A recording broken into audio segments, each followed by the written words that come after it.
Hay una forma de saber que el final ya está escrito. No por una acorazonada, no por un rumor, sino por lo que ves cuando te quedas a solas contigo mismo. La mirada cansada, el cuerpo que ya no responde, el silencio que pesa más que cualquier aplauso. Esta historia empieza en frío, en un lugar donde la fama no sirve de abrigo y donde una leyenda entiende que la música no puede negociar con la realidad. Hoy vas a entrar conmigo en la vida más brillante y más oscura de Héctor Lavoe. El ascenso que parecía imposible, las decisiones que nadie vio venir y el derrumbe que terminó costándolo todo.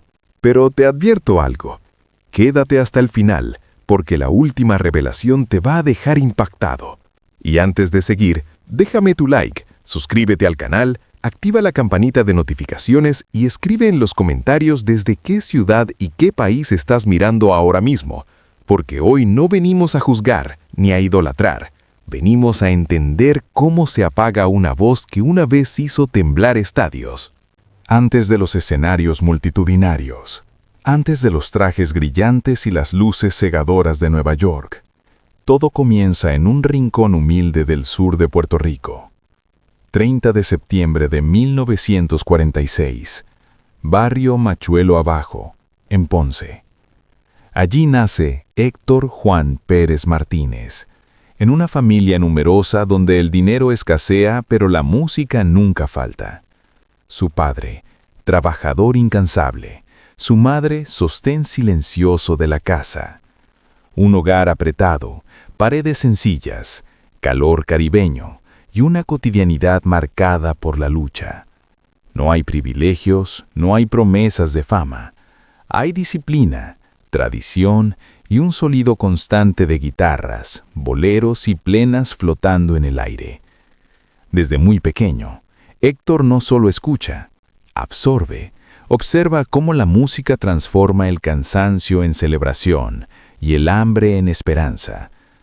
Cuentan que siendo apenas un niño, ya afinaba con una naturalidad desconcertante, como si la melodía no viniera de afuera, sino de un lugar más profundo, más antiguo.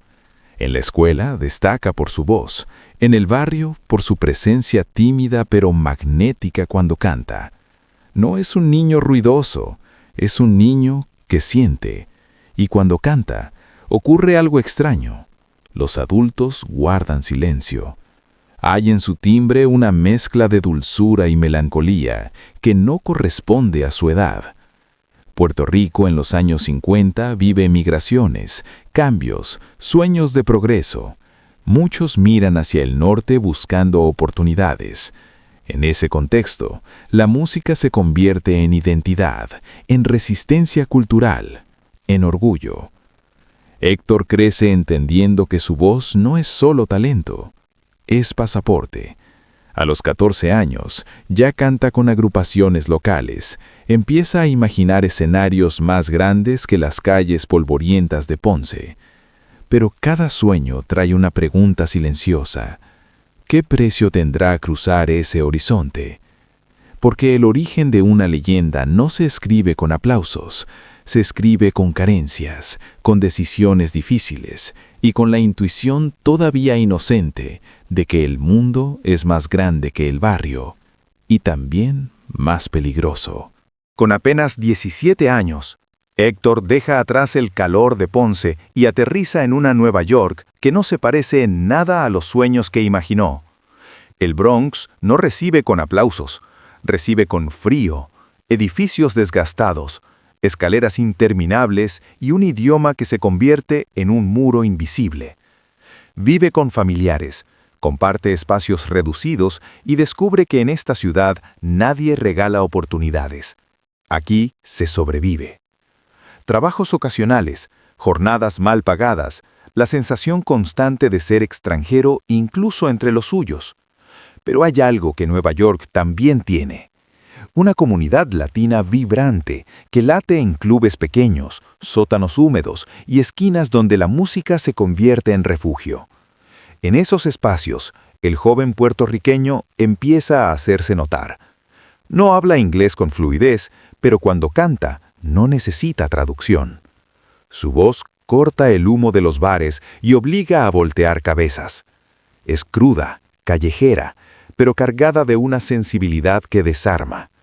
La ciudad que muerde también reconoce el talento cuando lo escucha. A mediados de los 60, el movimiento salsero está tomando forma. La diáspora caribeña busca identidad sonora y la encuentra en trombones agresivos, percusión intensa y letras que cuentan la vida real. Héctor se mueve dentro de ese circuito, con hambre, con determinación, sabiendo que cada noche puede ser la última oportunidad. Nueva York le enseña dureza, le enseña ambición y también le muestra el lado oscuro del ambiente artístico. Fiestas interminables, excesos normalizados, una línea fina entre celebración y autodestrucción. El sueño americano no es un regalo, es una apuesta. Y mientras la ciudad lo prueba, él responde con lo único que posee de manera innegable, una voz capaz de convertir la adversidad en himno. En medio del ruido creativo de la Nueva York latino, dos jóvenes con hambre de futuro se encuentran. Por un lado, un trombonista del Bronx con visión audaz y oído moderno. Por el otro, un cantante puertorriqueño que ya había aprendido que la calle no perdona la inseguridad. Willie Colón no buscaba solo una voz afinada, necesitaba carácter, calle, verdad. Cuando Héctor canta en aquella audición, no entrega técnica, entrega identidad. El impacto es inmediato. Allí no nace simplemente una colaboración, nace una alianza que redefinirá la salsa urbana. Bajo el sello Fania Records, epicentro de una revolución musical que estaba transformando a la diáspora latina en fuerza cultural, la dupla comienza a grabar un sonido más crudo, más agresivo, más real. Trombonazos densos, percusión vibrante, letras que hablaban del barrio sin maquillaje. Héctor no interpretaba historias, las vivía frente al micrófono.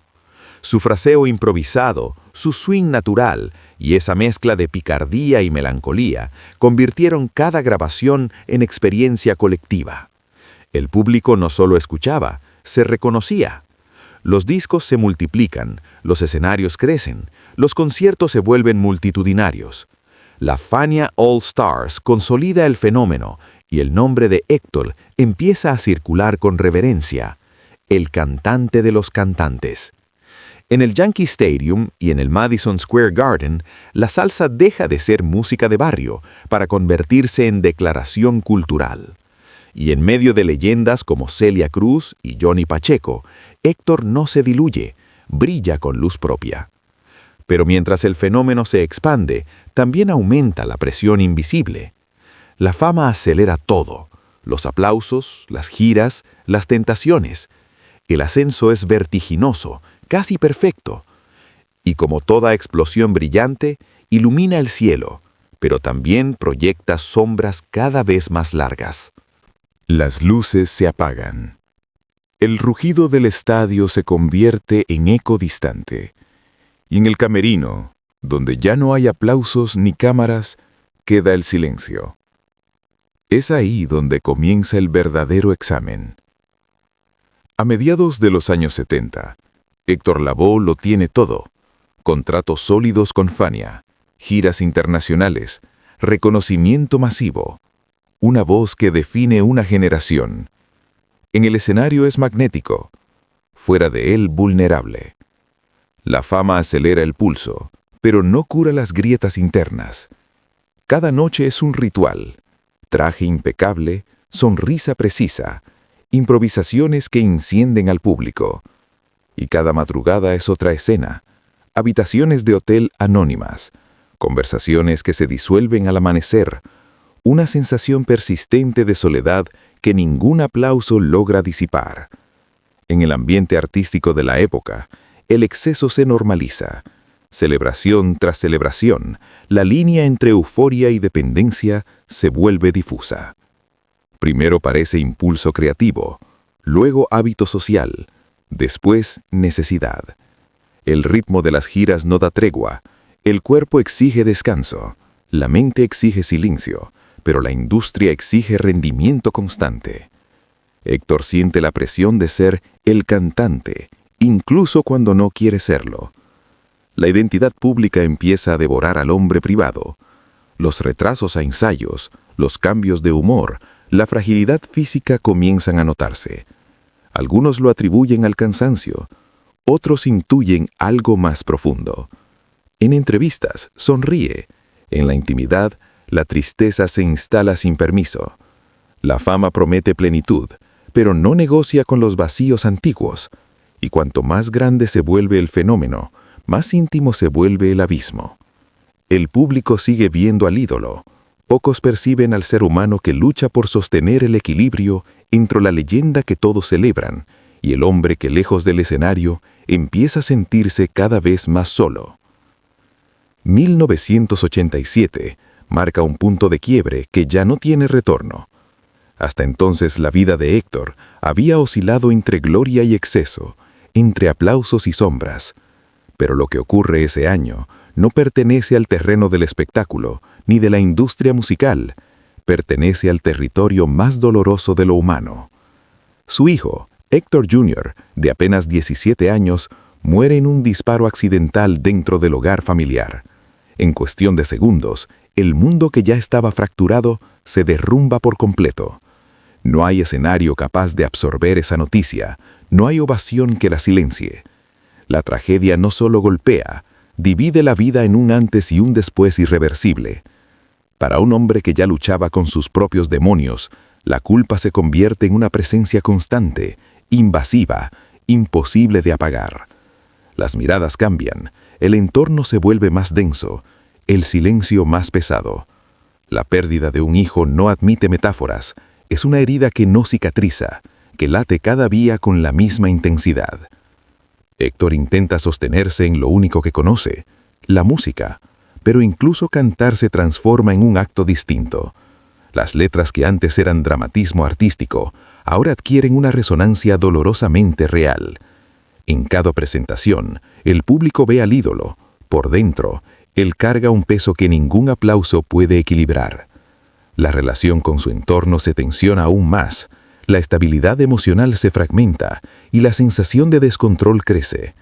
Lo que antes era una lucha contra el vacío, ahora se convierte en una batalla contra la culpa y el duelo. 1987 no es solo un año trágico en su biografía, es el punto donde la fragilidad deja de ser rumor y se vuelve destino visible. Desde ahí, todo será más difícil, más oscuro, más irreversible. Cuando parecía que el dolor ya había alcanzado su límite, la historia desciende un escalón más. San Juan, Puerto Rico, un hotel frente al mar, altura suficiente para convertir un impulso en sentencia. Héctor no está en su mejor momento físico ni emocional. Viene arrastrando culpa, agotamiento, dependencia, una sensación constante de vacío que no se apaga. Las giras son irregulares, la estabilidad es frágil y la mente se mueve entre extremos. En ese contexto ocurre lo impensable. Cae o salta desde un 9º piso del Regency Hotel en Condado. El impacto no es solo físico, es simbólico. Es la caída literal de un artista que alguna vez dominó estadios y ahora lucha por sostenerse en pie. Contra todo pronóstico médico sobrevive, pero sobrevivir no significa salir ileso. Las fracturas son múltiples, las lesiones severas. El dolor crónico se convierte en compañero permanente. La recuperación es larga, lenta, humillante para un hombre acostumbrado a la energía del escenario.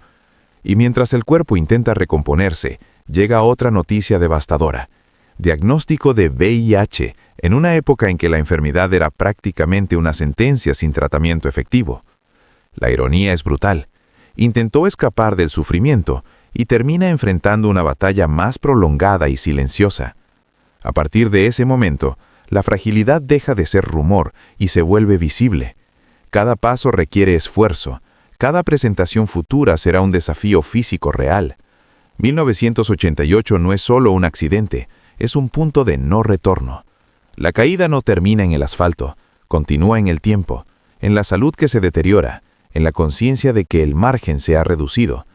La leyenda sigue viva, pero el cuerpo y el destino comienzan a marcar el ritmo final. Nueva York otra vez. La ciudad que lo vio llegar con una maleta y un sueño, ahora lo recibe en silencio, lejos de los escenarios, lejos de los reflectores. El cuerpo ya no responde como antes. Las infecciones se vuelven recurrentes, la energía se evapora, el sistema inmunológico está debilitado. El diagnóstico que años atrás sonó como advertencia, ahora se convierte en realidad visible.